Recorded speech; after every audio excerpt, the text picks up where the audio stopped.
Pemirsa, Presiden Prabowo berangkat dari Pangkalan Angkatan Udara Halim Perdana Kusuma, Jakarta dengan pesawat kepresidenan. Sejumlah pejabat mendampingi keberangkatan Prabowo, diantaranya Mensesnek Prasetyo Hadi, Wakil Ketua DPR Sufmi Dasko Ahmad, Wakil Ketua Komisi 1 DPR Budi Jiwandono. Presiden Prabowo akan memulai lawatan dengan menjambangi Osaka, Jepang untuk menghadiri Osaka Expo dan mengunjungi Pavilion Indonesia. Dari Jepang, Presiden Prabowo bertolak ke New York, Amerika Serikat untuk menyampaikan pidato di sidang umum PBB. Dalam pidatonya nanti, Prabowo disebut membawa sejumlah isu strategis global, termasuk persoalan Palestina.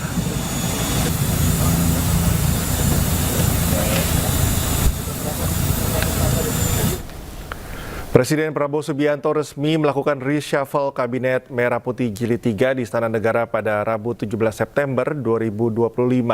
Dalam perombakan kali ini, Wakil Presiden Gibran Rakabuming Raka tidak hadir. Proses pelantikan dan menimbulkan tanda tanya ke publik. Lantas kemanakah putra sulung Presiden ke-7 Jokowi tersebut?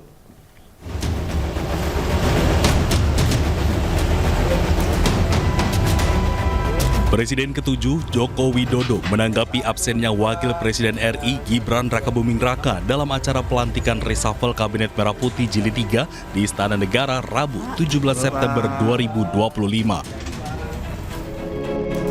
Jokowi menilai ketidakhadiran putra sulungnya saat pelantikan menteri baru merupakan hal yang wajar karena tengah menjalankan tugas di luar negeri.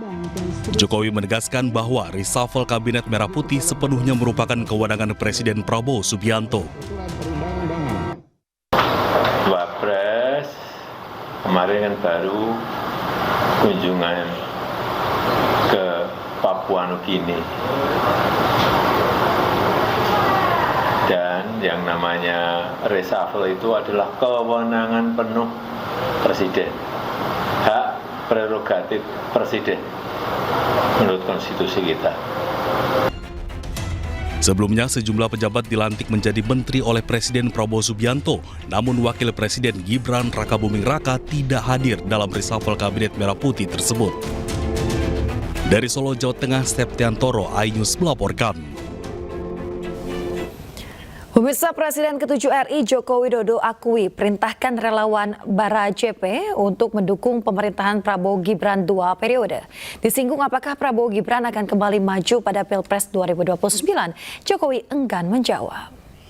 Pak, kemarin dari relawan Bara JP sempat menyebut kalau Bapak memberikan arahan ke mereka untuk mendukung Prabowo Gibran 2 periode. Itu bagaimana, Pak? Sejak awal saya sampaikan kepada seluruh relawan untuk itu. Ini kan yang menjadi highlight-nya kan 2 periodenya, Pak. Ini apakah memang?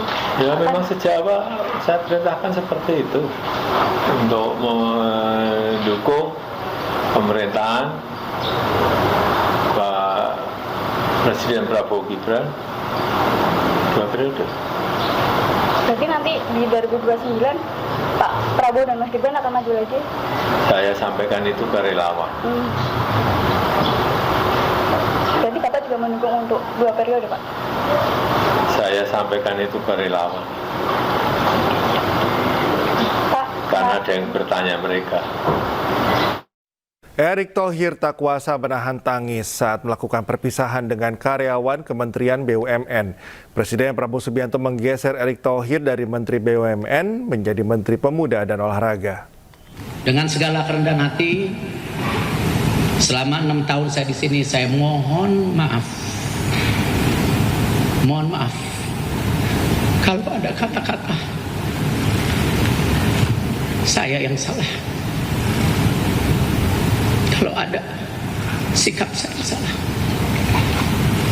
Tapi itu semua untuk kemajuan kita. Untuk kemajuan kita. Untuk kemajuan bangsa kita. Tak kuasa menahan tangis, Erick Thohir menyampaikan permintaan maaf di hadapan ratusan karyawan Kementerian BUMN. Setelah 6 tahun menjabat sebagai Menteri BUMN, Ketua PSSI itu harus melepaskan jabatannya untuk menjalankan tugas baru sebagai Menteri Pemuda dan Olahraga. Acara perpisahan pun sengaja dibuat di Menara Dana Reksa untuk melepas Erick Thohir. Kepada karyawan Kementerian BUMN, Erick berpesan untuk tetap menjaga jati diri dan bekerja keras untuk kepentingan bangsa dan negara. Erik juga berpesan agar Kementerian BUMN mendukung Badan Pengelola Investasi Danantara. Dengan lahir Danantara, ya, ini menjadi sebuah kekuatan investasi untuk masa depan kita. Kalian harus dukung. Saya titip. Ya, kita ini keluarga besar. Erick Thohir sebelumnya sudah dilantik Presiden Prabowo Subianto sebagai Menpora menggantikan Dito Arya Tejo. Tim Liputan iNews melaporkan. Pemirsa, Presiden Prabowo Subianto mengangkat Doni Oskaria sebagai pelaksana tugas Menteri BUMN. Pengangkatan Doni menyusul pelantikan Erick Thohir sebagai Menpora. Juga Pak Dekan. Pemirsa, penunjukan Doni Oskaria sebagai PLT Menteri BUMN disampaikan oleh Mensesnek Prasetyo Hadi. Keputusan tersebut diambil untuk mengisi posisi yang kosong setelah ditinggalkan Erick Thohir yang dilantik sebagai Menteri Pemuda dan Olahraga. Penunjukan Doni sebagai PLT Menteri BUMN karena saat ini Doni juga bertugas sebagai COO Danantara sekaligus Wakil Menteri BUMN. Sehingga Presiden berharap penunjukan Doni juga akan mempercepat pembenahan di tubuh BUMN. Demi Allah saya bersumpah. Untuk PLT Menteri BUMN ditunjuk Wakil Menteri BUMN atas nama Bapak Doni Oskaria untuk menjalankan tugas pelaksana tugas di Kementerian BUMN. Pertimbangannya apa, Mas? Kenapa Pak Doni? Kan beliau beliau kan memang Wakil Menteri BUMN, dan kedua saat ini beliau kan juga menjadi COO di Danantara, sehingga harapannya dengan pelaksana tugas ini diberikan kepada beliau ini akan mempercepat proses pembenahan BUMN kita yang sekarang memang sedang dilaksanakan oleh Danantara. Dan sebelum diangkat menjadi pelaksana tugas Menteri BUMN, Doni Oskaria pernah menduduki beberapa jabatan strategis dari Wakil Direktur Utama PT Garuda Indonesia hingga Wamen BUMN, dan berikut profil singkat Doni Oskaria.